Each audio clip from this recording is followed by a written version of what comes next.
Hello, everybody, and welcome back to the Daily Thread. In this episode, we will mostly be discussing the events of which is going on in Israel, what has gone on over the weekend, and what even happened this morning. So thank you for tuning in. You are listening to the Daily Thread.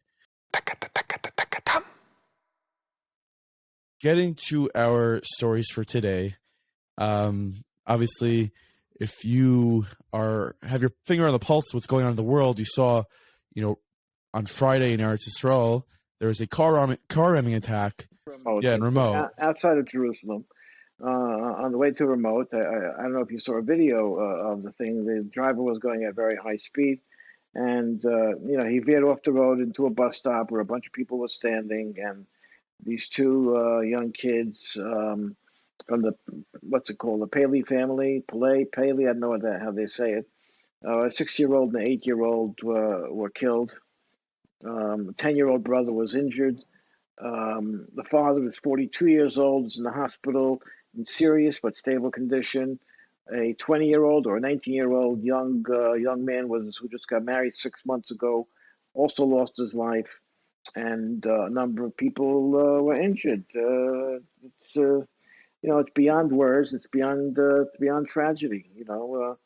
Young couple that got married 6 months ago. They're on the way to her parents' house for Shabbos, and your life gets turned upside down. Yeah, it's really unbelievable. And we'll talk about the many different aspects of what happened. But of course, first and foremost, it's a loss of life, and it's terrible.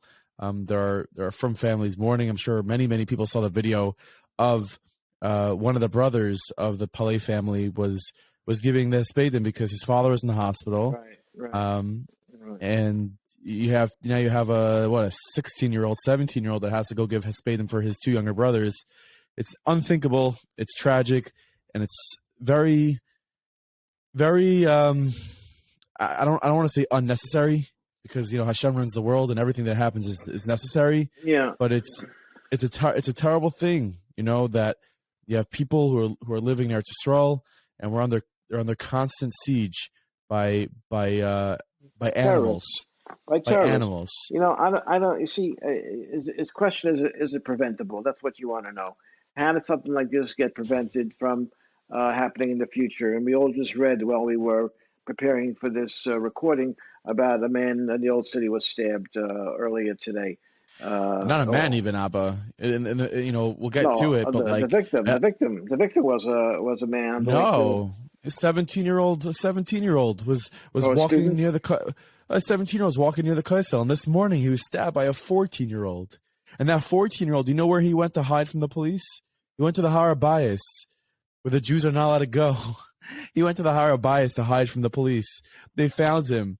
You see this video of this 14-year-old kid getting walked away in handcuffs after stabbing a 17-year-old Jewish kid. Yeah. Israel's, unfortunately, we've been through phases of this going on decades, okay? What can I tell you? Sometimes worse, sometimes better, but always tinges of tragedy associated with it. And it's just, we have a new government in Israel. Again, we mentioned it a few times over the last few weeks since the government took over. We can you could possibly view this as some kind of orchestrated challenge or a test to the new right-wing government to see how they're going to react. But on the other hand, they say that these are not those types of attacks. These are what they call lone wolf attacks. I read somewhere, I don't know how true it is, I read somewhere that the guy that was driving that car that ran these kids down was just let out of a mental institution earlier that week. Did you see that somewhere? I did. He had some sort of injury a few months back, and he was in a hospital, and maybe went into a mental hospital as well. I do know that not that it matters, but I do know that the Arab news media sites. I lost you. Yeah, I'm back. Okay. I do know that the Arab media sites are reporting that the occupiers killed a mentally ill man, and it wasn't a terrorist attack. He was just mentally ill and decided to.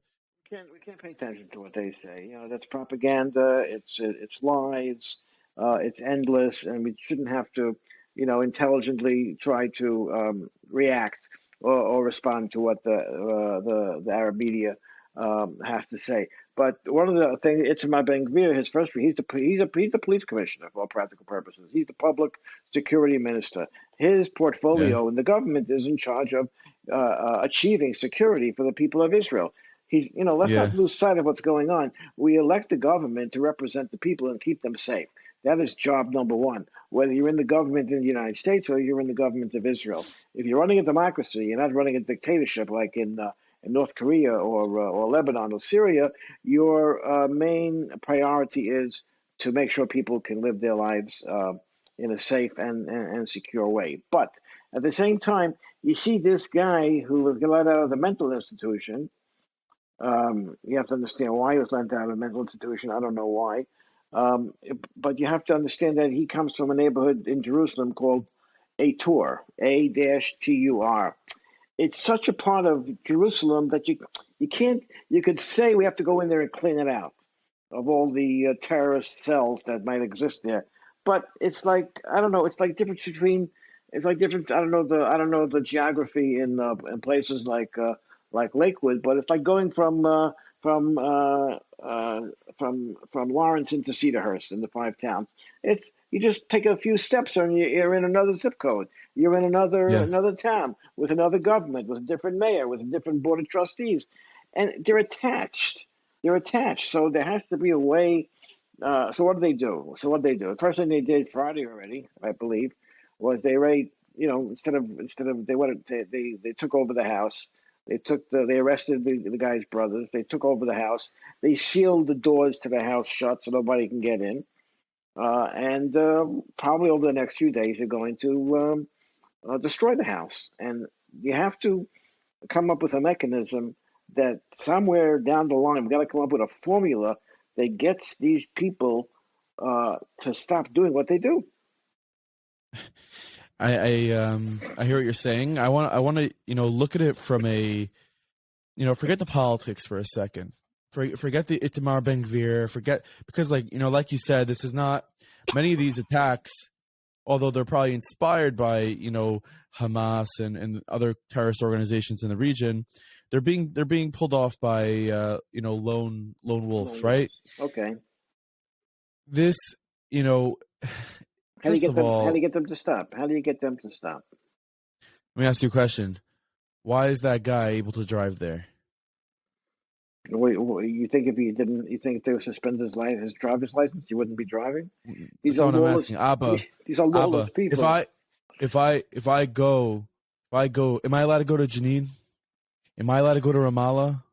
Am I allowed to go to Gaza? Would I get in? Would I be able to?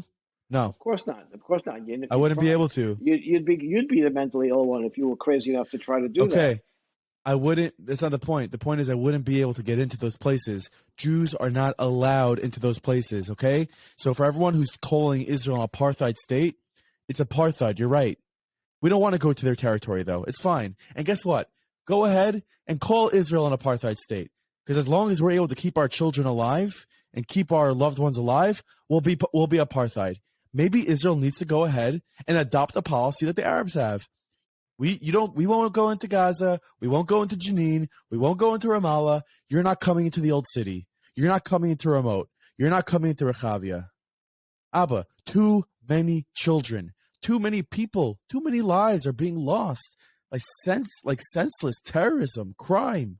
I don't want to hear anymore. Oh, the Arabs, they're good workers, and for the companies, and for some might say, well, you don't live in Israel, so you don't know what it means to run a business. So how can you say something like that? Okay, you're right. I live in America. Okay, Naki, I'm not going to disagree with you. I'm not going to debate But this with you. but But but you might say it's radical. no, but how do you do it? How do you implement How it? do Let you me do hear. it? How Yeah, do how you do you do do it? it? Let me. Yeah. How do you do it? Well, Take how did the IDF expel tens of thousands of Jews from Gush Katif, which turned into a launch pad of rockets in 2007? How? How? Only against our own people we could do that? You know what? We're already looked at in the court of public opinion. We're already looked at as occupiers, and we stole the land. So let's take it all the way. Let's take it all the way. You can't be in this part of town. You're an Arab. You're a threat. A 14-year-old's going to stab a 17-year-old in the old city on the way to the Koso?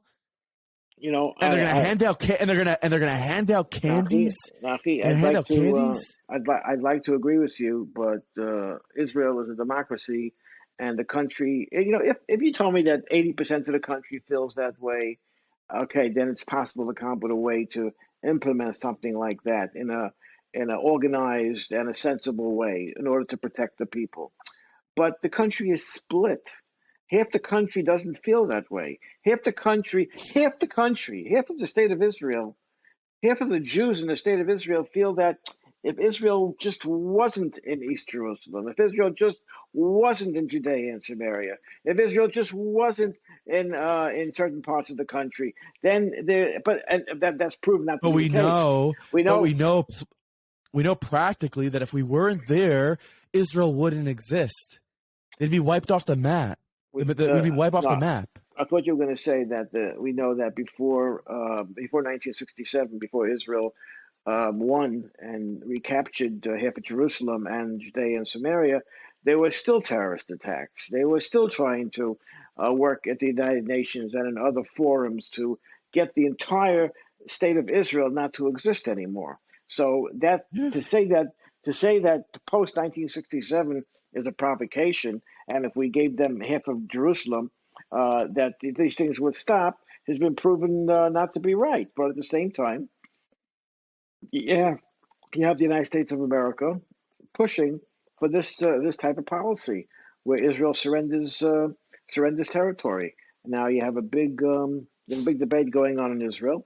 One of the big news stories that made an impression on me over the weekend in a shocking way was that even though there was this terrible, terrible tragedy with two young kids losing their lives, two brothers, and the 20-year-old married young man, and the other injuries, still there was tens of thousands of people on the streets in Israel protesting the change in the judiciary that the new Netanyahu government wants to put into effect.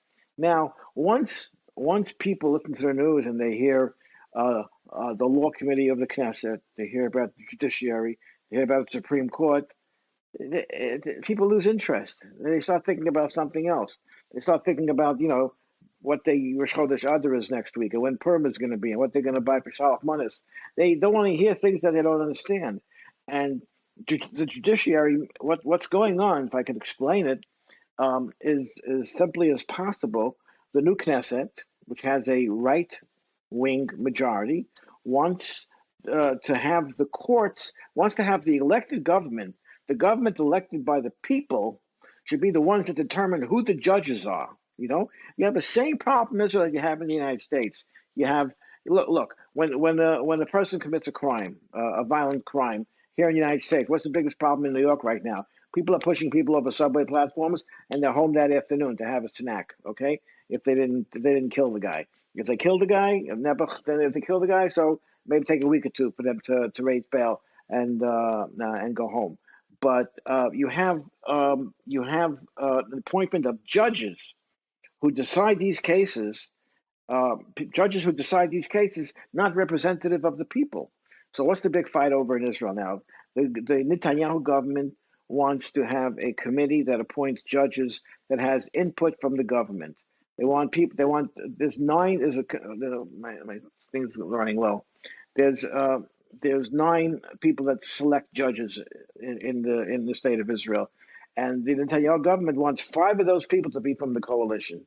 So you see, I can see by the look in your face, you're already losing interest about what I'm talking about, because because it's not involved with a tank, and it's not an F-16, and it's not an AK-15. It doesn't, and it's not expelling people from their homes. It's something so practical, so fundamental, but so important. It's so important. Bad people should be in jail. You can't kill everybody. You can't throw them out of their homes. As much as it sounds good and you'd like to do it, but these people, they should expand the jails, and these people have to be put away under harsh conditions, not 3 meals a day on a large screen TV like the one behind me. Or not a golf course and a tennis court and a handball court, and not payment to the family to support them and get a higher amount of money if they kill somebody instead of injuring them. So it's important. Now, there's another, I don't want to keep going on because I don't have my time here for some reason. I don't know where we're up to. But I have to, but there's also a big divide between the Jews in the United States and Jews in Israel. Now, Netanyahu is mindful of the fact that if he moves too much to the right, the Jews in the United States, the majority who are liberal, are going to not support the state of Israel anymore. So that's another dimension to this whole debate. Is that a financial consideration? Is it a financial consideration? It could be, and let's say it is. There's something wrong with that? I just think that you got to take care of your residents and your citizens before you think about the people in America, honestly. Yeah, okay, but United States, I think, gives like almost $4 billion a year to the state of Israel. What's going to happen? Israel's going to go broke? What's going to happen? No, they're not going to go broke. They can always go get a second mortgage on the country. I think they need to make decisions. They can refinance the Temple Mount. You know, they can refinance the Har Bayis at 5.25%. But I think they need to make decisions that are taking care of their citizens and their residents and not think about what the liberal Jews in America think, okay? Because the liberal Jews in America don't have to walk in through the old city and fear for their life. They don't have to do that. Hey, listen, Nafi, there's maybe 15 million Jews in the world, okay? 15 million Jews in the world, not a billion Muslims, you know? There's 15 million Jews in the world. That's a fraction of any other ethnic minority, any other people. Why does this 15 million people, which is like like from a nose stropper in terms of the relative to the 7 billion people that populate the world, why can't these 15 million people, these Jews, keep Shabbos, don't keep Shabbos, eat kosher, doesn't keep kosher, cheeseburger, not cheeseburger? Why can't they find a place where they have some kind of common understanding, okay, and then move on from there? So this is what's going on in Israel right now. What's his name? Simcha Rothman, who was in the Five Towns a couple of weeks ago, who's the head of the law committee in the Knesset, said yesterday he wants to sit down with President Herzog and with the leftists and see if they could come up with a compromise formula about how to appoint judges. Because who the judges are, as you see in New York, by the way, who the judges are is very important. Okay, and when you come before a judge, to think that, oh, this judge was appointed by Trump, so he'll be on my side, or that Trump was appointed by Obama, so he'll not going to be on my side. Well, that's not justice. Justice has to be based on the law, not based on who appointed the judge. I thought you were going to take it in a direction which we should discuss, which is you have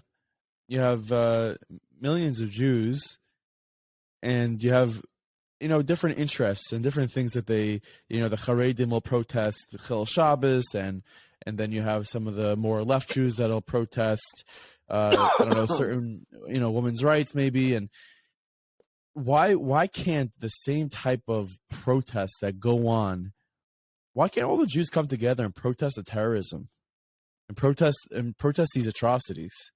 Can you imagine if the Haredim came together with the Mizrahi, and the Mizrahi got together with the Haredim, and we all get together and not throw rocks at cars who are driving in Shabbos, but if we protest the terrorism. Yeah. How about we find common ground? How about we start from, we'd like to stay alive and not be murdered because we're Jews. Can we agree on that?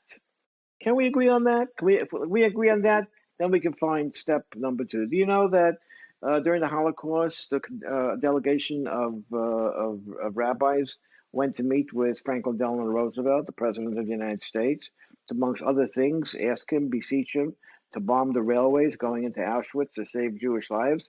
And before they got in to meet with Roosevelt, the rabbis started arguing amongst themselves who's going to be the leader of the group. And they couldn't, and they got in such an argument that they couldn't agree who's going to be the leader, and they left. If they can't agree, they left. There was no meeting with FDR. Can you imagine? Is that true? No, you think I just made it up? Yeah, it's true. It sounds wacky.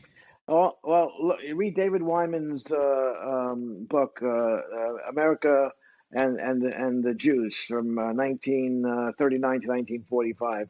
You'll read about Professor David Wyman's account of what happened, or just Google the meeting with FDR of American Jews, American rabbis, and you'll see that they couldn't agree who's going to be the lead spokesperson of the group, and they got into an argument and they left, and they never had the meeting, they never had a discussion. So wow, that's terrible. Could you just because you didn't know about it doesn't mean it didn't happen. I'm not suggesting that. But there's certain fundamental things that in this day and age, with communication being as advanced as it is, I think we let all sides agree that we don't want to be murdered because we're Jews, and if we can get 100% agreement on that, then we can go to the next step. What's the next step? Now, let me ask you a question. Why isn't there like a bipartisan outrage even here in the United States with what's going on over there? Like no, really, like you know. First of all, I don't know exactly what roadway the terrorist attack was on Friday. It was Friday, right? I don't know exactly what roadway the murder of these children was, but it could be that it was in an area that before '67 was part of Jordan. And so then it's justified. So then it's justified. And it could be. You're asking me why we can't agree, and we can't agree because if Israel wasn't occupying territory that wasn't theirs, the Arabs wouldn't be so upset. They wouldn't be resorting to terrorism. So I think we can agree. I think we can agree that a 6-year-old and an 8-year-old should not be dead right now. They should be at home with their family. Of course, we can agree on that. I think every human being, no matter what your politics is, no matter what you believe in. Yeah, I think we all could agree that shouldn't happen. That should never happen. Children, right? Children are not part of war. Okay, so you have an Arab. I have 1% left on my iPad, so it's probably going to be going off any second. Okay, I just children. I'll wrap it up. Children should not be part of war. This is not. It's not a chess game. Yeah, tell that to a mentally ill terrorist. Let's see now. He's mentally ill. He's a terrorist. I don't know what is he more. Is he more of a terrorist or is he more mentally ill? It could be the whole story about being mentally ill. It could be the whole thing is not true. You know what? Because anybody that does something like that automatically is mentally ill. I think anyone that straps a bomb to their back and goes into a restaurant and blows himself up, I don't think is thinking too clearly. Anyway, it's we've got difficult. We have to find, and this is what Simcha Rothman and President Herzog are trying to do, trying to find common ground. How should judges be appointed in the state of Israel? Because what is that? How is that going to stop terrorism, Abba? The judges, how? How the judges are the ones that preside over hearings. When someone commits a terrorist act and survives, he has to go before a judge, and the judge has to decide that he's in prison, whether he goes to prison or not. He has to have a trial, and when he's convicted, what's his sentence going to be? Is his sentence going to... That's not in consideration when it comes to committing a terrorist attack. These people are fine being killed. They know good and well that they go into a terrorist attack, they might be killed, and they're fine with it. You think they care if they're going to get 100 years in prison? And unfortunately, that's where today's episode ended, because my father's iPad died. We will continue this discussion on tomorrow's episode of the Daily Thread. Feel free to chime in on this conversation. Go ahead, send us an email at thedailythread@meaningfulminute.org, or you can send us a message or subscribe to our WhatsApp account. The link is in the description in the show notes. Obviously, we're all heartbroken and saddened by these tragic events that took place and continue to take place. And Mirza Hashem, this is the last one we speak about here ever on the Daily Thread.